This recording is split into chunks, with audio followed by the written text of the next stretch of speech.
บายดีของร้านสบายดีตอนเสาร์เนาะสบายดีตอนเสาร์วันยังเนาะเมื่อวานของร้านเราวันยังเมื่อวานนี้วันพฤหัสเป็นบ่มื้อนี้เด้มื้อนี้เป็นวันศุกร์เนาะวันศุกร์เป็นถ่ายอาทิตย์แล้วถ่ายอาทิตย์ของเดือนหาเนาะโบราณมามืออื่นวันเสาร์เฮียนบ่โดยบ่ได้เฮียนเนาะแต่ว่าเฮาเฮียนมื้อนี้เป็นมื้อสุดท้ายของอาทิตย์เนาะมื้อนี้สักครู่สิพาโบราณมาเฮียนบวกเลขเนาะโบราณอาจสิงงเนาะโบราณบ่เคยเฮียนแต่ว่าโบราณขึ้นหอต่อไปโบราณก็สิได้เฮียนเนาะโบราณมาเบิ่งเนาะวิธีบวกเลขง่ายๆเนาะบ่ยากเนาะโบราณมาเบิ่งนำกันเลยเนาะ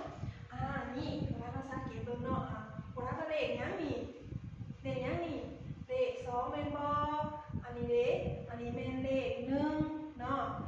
วันนี้สักครู่สิพาโบราณบวกแบบง่ายๆเนาะเอาแบบมันเข้าใจง่ายเนาะคือนี่2เนาะโบราณก็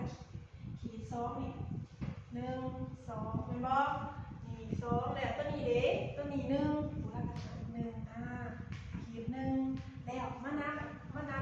รวมกันแล้วมันสิออกเท่าไหร่เอานับเด้อ1 2นี่มี1 3แม่นบ่2บวก1เท่ากับหยังเท่ากับ3เนาะเราก็เขียน3ใส่นี่ตัวนี้ก็คือการของร้านตัวนี้เราก็เห็นคือการเนาะตัวนี้เลขเนี่ยของร้านมาเลข3มันบ่เลข3มาเลข2เด้นี่เลข3นี่แม่นเลขเนาะเลข2เนาะเราก็ขีดคือเก่าเนาะขีดแบบนี้ขีด3ขีดตัวนี้เนาะ1 2 3ขีด3ตัวนี้เด้2เราก็ขีด2นะคะก็มานับรวมกันเนาะก็มานับเนาะ1 2 3ได้แม่นหยังถ้าจาก3ได้แม่น4 5โดย3มาบวกกับ2เท่ากับ5เนาะตัวนี้เลขนี่เป็นเลข4เป็นบ่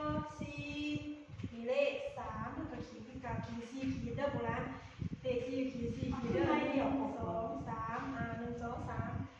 4เป็นบ่ตัวนี้3เนาะ1 2 3อันนี้เอามานับรวมกันคือเก่าเนาะ1 2 3 4ได้แม่นหยัง6 7 4บวก3เท่ากับ7เป็นบ่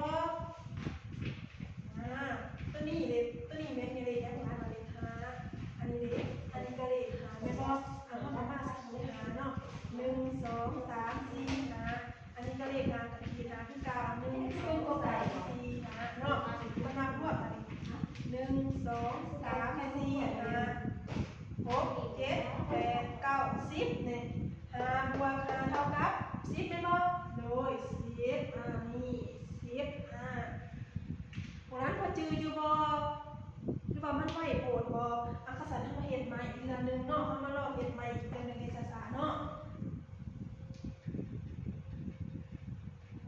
โบราณบ่เคยเรียนเนาะแต่ว่าโบราณขึ้นของอนุบาล3โบราณจะได้เรียนบวกเลขลบเลขเด้อโบราณต้องแอบไว้ตั้งแต่ตอนนี้ก่อนเนาะมาเฮ็ดกันใหม่เนาะเนาะ2เป็นบ่โบราณนี่เป็น2นี่แม่น1เนาะก็ขีด2ขีดเด้อขีด2ขีดนี้แล้วตัวนี้1ก็ขีดเลข1นะคะเรามานับรวมกันเนาะ1 2 3นี่2บวก1เท่ากับนี่เป็นเครื่องหมายบวกเด้อโบราณเครื่องหมายบวกแบบนี้ตัวนี้เป็นเครื่องหมายเท่ากับเนาะ2บวก1เท่ากับ3ตัวนี้เป็น3 1 2 3นี่2เนาะ1 2นับรวม1 2 3 4 5จะเท่ากับ5เนาะ3บวก2เท่ากับ5เป็นบ่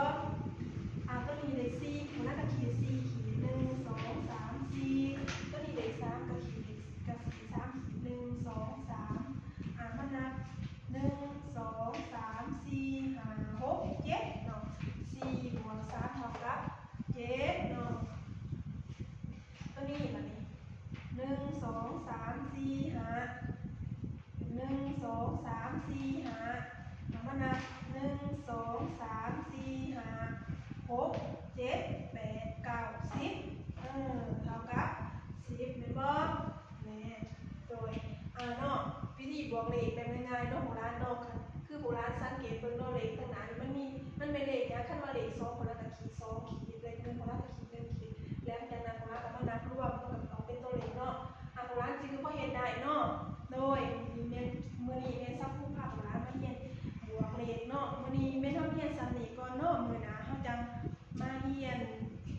ใหม่เนาะมื้อนี้สักครู่ไปก่อนเด้อพวกหลานซียูออนมัน